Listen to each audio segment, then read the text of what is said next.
didn't know this was happening. I just stopped by here. So first of all, I do want to say, Carr and everybody here, y'all are just doing a fantastic job. This is pretty kick-ass. I stopped by here like 2-3 weeks ago and was pretty impressed with what's going on. And, you know, I don't have a lot to say, but I kind of want to tell you a story because of those last people there. They got me thinking about a story, and I said, hey, I got something to say. Someone told me about something today I thought was really pretty cool, so I want to share that. A friend of mine was telling me a story, kind of like, you know, you always hear all the time that if you had Bitcoin and you were in another country and you had to flee, all you got to do is remember 12 words, and you could take your wealth with you.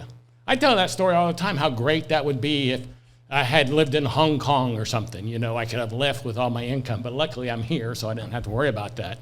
But a friend of mine was telling me this morning about a friend of his in Russia. And his friend in Russia did not want to go fight in the war against Ukraine, so he wanted to leave the country with his wealth.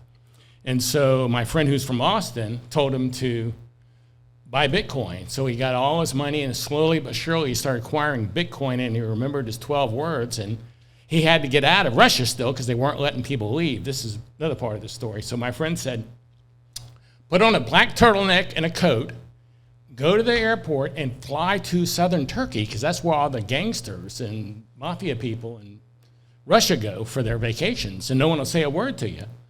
So he remembered his 12 words. He went to the airport and said, I'm buying a ticket to go to southern Turkey, wherever that, you know, I don't know what's there that gangsters go to in Russia. And they said, well, welcome on the plane, sir, because they didn't want to take a chance on him being a gangster and give him a hard time. So he flew into Turkey, got out of the country.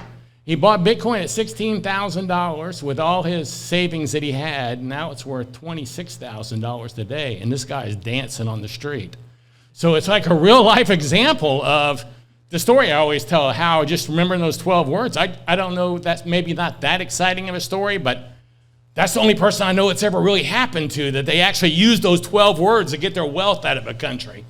So I thought it was pretty cool. So I just wanted to share that story because I thought it was pretty cool. You know? And that's all I wanted to say, except for if you get a chance, check out BitBlock Boom. And also, I think I'm taking over Bitcoin Day. I don't know if you're familiar with that event. So that'll be some news coming out soon. So thanks for coming down here. Well, we will have a Bitcoin Day in Austin, Dallas, and a lot of San Antonio, and yeah, it'll turn into like a college tour is the plan. So that's just happened last week. So kind of keep that under your hat. I probably shouldn't have said that. Thanks, guys.